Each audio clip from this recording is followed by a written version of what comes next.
இனிய உறவுகளுக்கு நம்ம அப்பத்தா திட்டம் போட்டு செம்மையாக காய நவுத்துது. எப்பா தான் நல்லபடியாக கொண்டாடுவோம்ப்பா தீபாவளியை, அதனால தமிழையும் சேதுவதையும் வீட்டுக்குள்ள வர வச்சிருவோம்னு சொல்லிட்டு வர வச்சிடுறாங்க. அவங்களும் வேறு வழி இல்லை. ஏன்னா அம்மா சொல்லிட்டா இங்கே வந்து ராஜாங்க சொன்ன பேச்சை தட்ட மாட்டார். அதே மாதிரி அப்பா சொன்னதுனால சேது ஒன்றும் சொல்ல முடியலை. பையை எடுத்துகிட்டு வர்றாங்க. அப்படியே வயிறாக எரியுது 4 பேரோட வயிறு துபு துபுன்னு. என்ன இவ உள்ளார வந்துட்டாலே, ஏண்டி நீங்கள் மட்டும் உள்ளார வரலாம், கெட்டதுக கேடு கெட்டதுக, தமிழ்ச்செல்வி வரக்கூடாதா என்ன? அதே ரூமுக்கு கூட்டி போக சொல்லிடுறாங்க. அப்போ என்ன பண்ணுது, அப்போ ரூமுக்கு போக போகுது தமிழ்.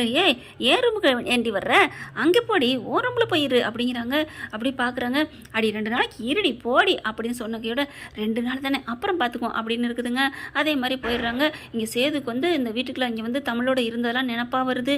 குழந்தை இருக்குதுன்னு சொல்லி பொய் சொல்லிட்டாலே அப்படின்னு சொல்லிட்டு, ஏன்டா சேது இப்போ உண்மை தானடா சொல்கிறா, அப்புறம் ஏன்டா நம்ப மாட்டேங்கிற அப்படின்னு தாங்க தோணுது. சேதுவை பார்க்குறாங்க தமிழ்ச்செல்வி. நான் வந்து விருப்பப்பட்டலாம் இங்கே வரல, அப்போ அம்மாச்சி சொன்னதுக்காக தான் வந்தேன் அப்படின்னு தமிழ் சொன்னோன்னே, தெரியுது நானும் தான் உன்னை விருப்பப்பட்டுலாம் சேர்த்துக்கல, அப்போ தான் சொன்னிச்சுட்டு தான் நான் சேர்த்துக்கிட்டேன் அப்படிங்கிறாங்க. அப்படின்னு சொல்லிட்டு தலையை அப்படியே பிடிச்சிக்கிட்டு உட்காடுறாங்க. பார்த்தா தலையில் வந்து ஒரு பிளாஸ்திரி மாதிரி போட்டிருக்காங்க. பார்க்குறாரு சேது. நில்லு அப்படின்னு சொல்லிட்டு, என்ன உன் தலையில் என்ன அப்படிங்கிறாங்க. எத்தனை நாள் கழிச்சு இப்போ தான் பார்க்குறீங்களா அப்படிங்கிறாங்க. சொல்லு என்ன அப்படிங்கல. காட்டுக்குள்ளே போனோம்ல மருந்து எடுக்க, அப்போ யாரோ என்னை அடிச்சு போட்டாங்க தெரியுமா அப்படிங்கிறாங்க. உன்னை யார் அடிச்சிருப்பா, ஏதாவது நீ உருண்டு விழுந்திருப்ப, அதான் யார் நம்ப போகிறா, என்னை அடித்து போட்டு என் கையில் இந்த மருந்தை எடுத்துகிட்டு போயிட்டாங்க, அதெல்லாம் நான் என்னத்தை சொல்கிறது அப்படிங்கிறாங்க. இவ ஏன் இப்படி இதே சொல்கிறா அப்படின்னு சொல்லிட்டு சேதுபதிக்கு கொஞ்சம் டவுட் இருந்துக்கிட்டு தான் இருக்குது.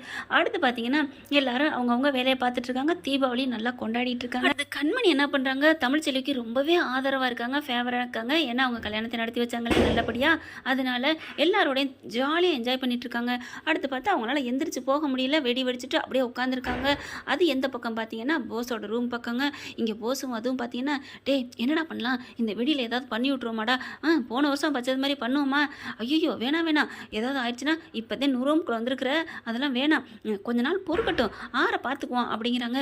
ஆரெல்லாம் போடக்கூடாது, அன்னைக்கே காட்டுக்குள்ளேயே ஒரு போடோட போட்டிருக்க கூடாதுமா, எப்படியாவது இன்னும் 2 போட போட்டுட்டு நான் மருந்து எடுத்துகிட்டு வந்திருக்கணும். சரி நமக்கு குறிக்கோளும் மருந்து அப்படின்னு நான் அதை எடுத்துகிட்டு வந்துட்டேன், அதை மட்டும் நான் செஞ்சது தப்பு, தமிழ்ச்செல்வி போட்டுட்டு வந்திருக்கணும் அப்படிங்கிறேன். சரி விடு, இதை சத்தமாலாம் பேசாதடா, அப்புறம் ஏதாவது யாருக்காவது விழுந்துட போகுது, எப்படியோ பெரியப்பா மனசை மாற்றி இங்கே வந்துட்டேன், அம்மா நான் பெரியப்பையும் சும்மா விட மாட்டேம்மா, அவர் தான் உனக்கு எல்லாத்தையும் கம்பெனிலாம் வச்சு தரேன் இருக்கார்ல, அப்புறம் என்னடா அப்படின்னு அவங்க அம்மா சொல்கிறாங்க. முடியாதுமா முடியாது, என்னை தெருவா அலைய விட்டுருக்கான், நான் அவனை எப்படி சும்மா விடுவேன் அப்படின்னு எல்லாம் சொல்கிறதெல்லாம் கேட்டுட்டு அப்படியே ஆடி போகிறாங்க கண்மணி. அட பாவீங்களா, அப்போ எங்கள் அப்பாவை நீ எல்லாம் இத்தனை வகையாக தாக்க பார்க்குறியா அப்படின்னு சொல்லிட்டு எந்திரிச்சு வேகமாக கத்த போகுது. கத்தனை நம்மளை போட்டு அடிச்சிருவாங்களே, நம்மளே ஏதாவது போட்டு தாக்கிடுவாங்க, நான்லாம் இவங்களுக்கு ஏமாத்துறோம் அப்படின்னு சொல்லிட்டு கண்மணி மெல்ல மெல்ல வருது. வந்துட்டு அண்ணே அப்படின்னு சேது பார்க்க போகுது. தமிழ்ச்செல்வி மட்டும் இருக்காங்க. எங்கே அண்ணன் அப்படின்னு கேட்கல, அண்ணன் வெளில தோட்டத்து பக்கம் இருப்பாருமா, ஏமா கண்மணி அப்படிங்கிறாங்க. அண்ணி அப்படின்னு சொல்லிட்டு இங்கிட்டு திரும்புங்க அப்படிங்கிறாங்க. என்ன அப்படிங்கிற திரும்புங்க, இந்த மண்டையில் எப்படி காயம் பட்டுச்சு, இந்த காயமா, அதெல்லாம் ஒரு தலையெழுத்துமா, இதெல்லாம் சொன்னால் யார் நம்ப போகிறா, நான் நம்புவேன் அண்ணே, உங்களை நான் நம்புவேன், சொல்லுங்க எப்படி நடந்துச்சு சொல்லுங்க அப்படிங்கல. வேணா கண்மணி நான் சொல்லட்டா, அந்த அண்ணன் போஸ் பொறுக்கி தானே உங்கள் மண்டையில் அடித்தது அப்படிங்கல. எனக்கு தெரியாதுமா, ஆனால் அவன் தான் அடிச்சிருக்கணும், ஏன்னா என்னை அடித்து போட்டு மருந்தை எடுத்துகிட்டு போனது அவன் தானே மருந்தை கொடுத்துருக்கான் அப்படின்னு சொன்னோன்னே, உனக்கு எப்படி கண்மணி, எனக்கு எல்லாம் தெரியும், எல்லாம் அவங்க பேசிக்கிட்டு இருந்தா நான் கேட்டேன் அப்படிங்கிறாங்க. கண்மணி அப்படிங்கிறாங்க. இதை சொல்ல வேண்டியது தானே, ஏன் சொல்ல மாட்டேங்கிறியா அண்ணே, யாருமா நம்ப போகிறா, உங்கள் அண்ணனே நம்ப மாட்டார், சரி விடுங்க நான் அண்ணன்ட்ட போய் கண்டிப்பாக சொல்லுவேன் அப்படின்னு சொல்லிட்டு அண்ணன்ட்ட போகிறாங்க. சேதுவை பார்த்துட்டு அண்ணே அப்படின்ட்டு போகையில், என்ன இவ வேகமாக போகிறான்னு எல்லாம் பார்க்குறாங்க. கண்மணிப்பா போயிட்டு அவங்க அண்ணன்ட்ட போய் உன்கிட்ட ஒரு முக்கியமான விஷயம் சொல்லணும் அப்படிங்கிறாங்க. என்னம்மா என்ன அப்படின்னு கேட்கல. இல்லை அன்னைக்கு தலையில் அடிபட்டிருக்கே, என்னன்னு தெரியுமா அப்படின்னு கேட்ட கையோட, தெரியலம்மா ஒன்றும் சொல்லலை, ஏதோ காட்டுக்குள்ள இங்கே மருந்து எடுக்க போனோம் இல்லையா, அப்போ ஏதோ அடிபட்டுச்சுன்னு சொன்னான் அப்படிங்கிறாங்க. ஏதோ அடிபட்டுச்சுன்னு சொன்னாங்களா, இல்லை யாரோ அடிச்சுன்னு சொன்னாங்களா அப்படி பார்க்குறாரு. என்னம்மா ஓன்ட்டை சொல்லிட்டாளா யாரோ அடிச்சிட்டாங்கன்னு அப்படிங்கிறாங்க. யாரோ இல்லைண்ணே, இந்த போஸ் தான் அடிச்சிருக்கான். என்னம்மா சொல்கிற, ஆமாண்ணே அடிச்சுட்டு தானே மருந்து எடுத்துகிட்டு வந்திருக்கான், அண்ணி எடுத்த மருந்து அவன் எடுத்துகிட்டு வந்திருக்கான், அப்போயே உங்களுக்கு தெரியல, அண்ணி கத்திருக்காங்கல்ல மருந்து எடுத்துட்டேன்னு. ஆமாம் எனக்கு கேட்டுச்சு கண்மணி அப்படிங்கிறாங்க. அப்போ அவன் திருந்தவே இல்லையா அப்படின்னு செம்ம காண்டாகிறாங்க. எல்லாம் பேசிக்கிட்டு இருந்தேன், நான் கேட்டேனே, நம்ம அப்பாவை அவன் என்னென்னமோ பண்ணியிருக்கானே, எனக்கு பயமாக இருக்குன்னே, அவன் ஏதாவது பண்ணிடுவான்னு, அவங்களாம் திருந்தாத கூட்டம் வேணுக்குன்னு நடிச்சிருக்காங்க, அண்ணி ரொம்ப நல்லவங்க அண்ணே அண்ணி ரொம்ப ரொம்ப நல்லவங்க அப்படின்னு சொல்கிறாங்க. நீ மனசை புரிஞ்சுக்கண்ணே, நம்ம குடும்பத்துக்காக அண்ணி இருக்காங்க. அண்ணி மட்டும் இல்லைன்னா நம்ம குடும்பம் என்றைக்கோ எப்படியோ போயிருக்கும் அப்படிங்கிறாங்க. அப்பா பேரும் கெட்டு போயிருக்கும். அப்பா என்றைக்கோ அந்த ஃபைலெல்லாம் கொடுத்துட்டு இந்நேரம் ஜெயிலுக்கு போயிருப்பாரு தெரியுமா அப்படிங்கிறாங்க. எவ்வளவோ தப்பு பண்ணா. அப்பா ஜெயிலுக்கு போன காரணமே அந்த தாமரை தான். அவளை ஏற்றுக்கிட்டீங்க. உங்களை ஜெயிலுக்கு அனுப்ப பார்த்தா கெடுத்துட்டேன்னு சொல்லி அவளை ஏற்றுக்கிட்டீங்க. இப்போ நம்ம சின்னம்மா அவங்க எவ்வளோ பெரிய பாவத்தை பண்ணாங்க. நம்ம இந்நேரம் என் கல்யாணத்துக்கு என்ன ஆயிருக்கும்? ஏன் அதுக்கு முன்னாடி ஃபைலு பணத்தெல்லாம் கொண்டே கொடுக்கலையே அந்த அமைச்சர்கிட்ட, அந்த எம்எல்ஏ முன்னாள் எம்எல்ஏட்ட? அந்த மாதிரி எல்லாத்தையும் மன்னிச்சு ஏற்றுட்டீங்க. எந்த தப்புமே பண்ணலை. என்ன ஒரு வாழ்க்கையை காப்பாற்றுறதுக்கு அம்மா சொன்ன பொய்க்கு சப்பக்கட்டு கட்டியிருக்காங்க. வயிற்றுல குழந்தை இருக்குன்னு. இப்போ தான் வயிற்றுல குழந்தை இருக்கேன், என்ன நீ ஏற்றுக்க கூடாதா அப்படிங்கிறாங்க. அப்படியே சவால் டபால் டமால்னு அடிச்ச மாதிரி இருக்குது செவுல்லே. சரின்னு சொல்லிட்டு நான் பார்த்துக்கிறேன் கண்மணி நீ போ அப்படின்னு சொல்லிட்டு வீட்டுக்குள்ளே வராரு. இங்கே சேதுபதி வர்றதை பார்த்துட்டு இங்கே நம்ம தமிழ்ச்செல்வி என்ன பண்ணுறாங்க, படிச்சுட்டு இருக்காங்க. கிட்டக்க போகிறாங்க. போயிட்டு தமிழ்ச்செல்வி பார்க்குறாரு. பார்த்துட்டு தமிழ் அப்படிங்கிறாங்க. நிமிர்ந்து பார்க்குறாங்க. நீ இவ்வளோ சோகத்தை ஏன் தமிழ் என்ற சொல்ல மாட்டேங்கிறியா?